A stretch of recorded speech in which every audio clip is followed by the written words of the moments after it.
شوہر اور بیوی جس طرح بھی ایک دوسرے کے ساتھ خوش ہو سکیں، ایک دوسرے سے مطمئن ہو سکیں، اس طریقے کو اپنا لینا چاہیے۔ اللہ تعالیٰ نے قرآن مجید میں فرمایا ہے کہ وہ تمہاری کھیتی ہے، اپنے کھیتی کو جس طرح بو، لیکن کچھ طریقے ایسے ہیں جس کو اسلام میں حرام قرار دیا گیا ہے۔ مثلا پیچھے کی طرف سے بیوی سے ملنا، یہ اسلام میں حرام ہے، اس کو قرآن مجید میں شیطانی فعل قرار دیا گیا ہے اور اس کو لواطت کہا جاتا ہے، اور یہ بالکل بھی حرام ہے، یعنی عورت کے پیچھے کے مقام میں ہم بستری کرنا یہ حرام ہے۔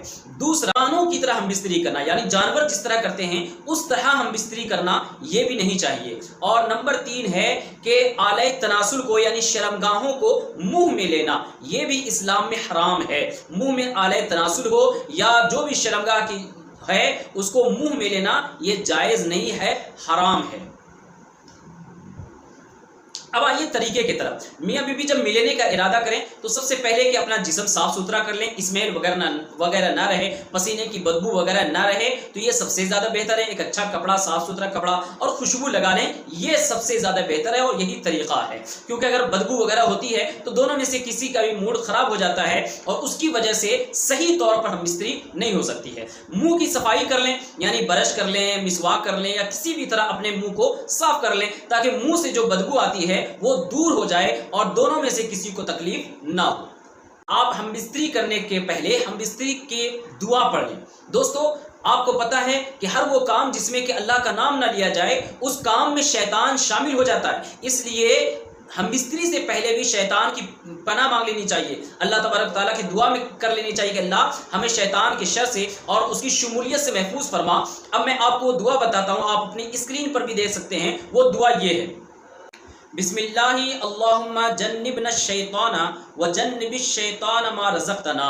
اس کا معنی ہوتا ہے کہ اللہ کے نام سے شروع، اے اللہ ہم دونوں کو شیطان سے محفوظ فرما، اور جو اس سے ہمیں اولاد نصیب فرما تو اس اولاد کو بھی شیطان کے شر سے محفوظ فرما، اس کے جال سے محفوظ فرما۔ اب یہ دعا آپ نے پڑھ لیا، آپ نے نیت کر لی سنت کی، اب یہ عمل بھی آپ کا ثواب میں شامل ہو گیا، نیکی میں شامل ہو گیا، یعنی اب آپ جو کام کرنے والے اس کا ثواب ملے گا، آپ کو معلوم ہونا چاہیے۔ اور اس کے بعد دوستو ہم بستری کے وقت میں خیال رکھنا چاہیے کہ ایک دوسرے کو تکلیف نہ دیں، کوئی ایسا عمل نہ کریں کہ کسی کو تکلیف ہو، شوہر کو یا بیوی کو کوئی تکلیف ہو۔ اور اس کے بعد یہ بات خیال رکھیں کہ شوہر اوپر ہو اور بیوی نیچے ہو، یہ بہتر طریقہ ہے، اور اس کا الٹا بھی کریں تو بہت زیادہ گناہ نہیں ہے، لیکن بہتر یہی ہے کہ شوہر اوپر ہو اور بیوی نیچے ہو۔ اور اس کے بعد آپ کو اس بات کا خیال رکھنا ہے کہ اپنے رات کی باتیں یا راز کی باتیں، رات کی بات جو راز کی بات ہوتی ہے، اس راز کی بات کو، رات کی بات کو اپنے دوستوں میں بیان نہ کریں۔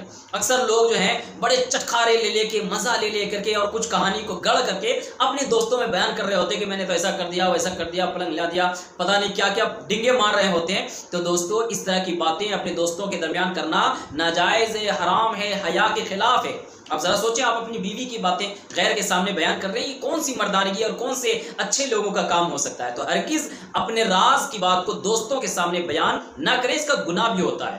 اور اس کے بعد جب ہم بستری سے فارغ ہو گئے تو جتنا جلد ہو سکے آپ غسل سے فارغ ہو جائیے، غسل کر لیجئے، کیونکہ جب تک انسان ناپاک رہتا ہے تو اس گھر میں رحمت کے فرشتے نہیں جاتے ہیں، ناپاک لوگوں کے گھر میں فرشتے نہیں جاتے ہیں۔ تو جتنا جلد ہو سکے آپ غسل کر لیجئے۔ اور غسل کا طریقہ آپ کو معلوم ہے کہ غسل میں 3 فرائض ہیں: کلی کرنا، ناک میں پانی ڈالنا اور پورے بدن پہ پانی بہانا۔ اور میں نے غسل کرنے کا طریقہ بتایا بھی ہے، پہلے آپ لاسٹ میں اسکرین پر دیکھ سکتے ہیں کہ کس طرح غسل کیا جاتا ہے۔ اگر آپ اس طرح غسل کرتے ہیں تو شریعت کے دائرے میں اور اسلام کی روشنی میں آپ پاک ہوتے ہیں، ورنہ کئی لوگ ناپاک کے ناپاک ہی رہ جاتے ہیں، کئی فرائض و واجبات کو چھوڑ دینے کی وجہ سے ان کا غسل ہی نہیں ہوتا ہے اور وہ ناپاک کے ناپاک رہ جاتے ہیں۔ تو غسل کا طریقہ اگر آپ کو صحیح سے سیکھنا ہے تو ہماری اس ویڈیو کو غور سے دیکھ لیجئے، سن لیجئے، انشاءاللہ آپ کو غسل کرنے کا طریقہ آ جائے گا۔ اور وضو کا طریقہ بھی میں نے مکمل ڈیٹیل کے ساتھ بتایا ہے، آپ اسکرین پر دیکھ سکتے ہیں۔ اور نماز کا طریقہ، اس کے علاوہ بہت سارے طریقے میں نے دوستوں بتائے ہیں۔ ہمارے چینل کو وزٹ کریے اور ان ویڈیوز کو دیکھیے تاکہ آپ کا انٹرنیٹ استعمال کرنا، یوٹیوب چلانا آپ کا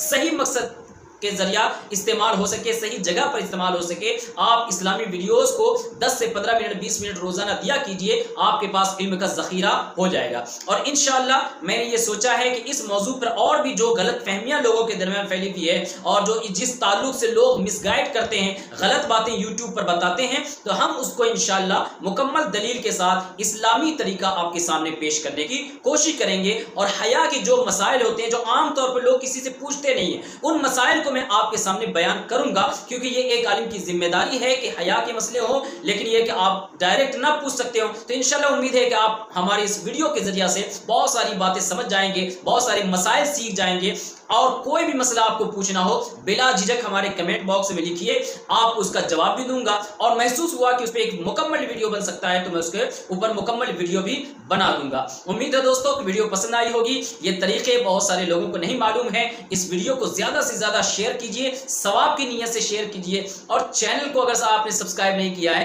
تو چینل کو سبسکرائب کر لیجئے اور بیل آئیکن دبا دیجئے تاکہ جو بھی ویڈیو ڈالوں پہلے آپ تک پہنچے۔ اور دعاؤں میں یاد رکھیے۔ السلام علیکم ورحمۃ اللہ وبرکاتہ۔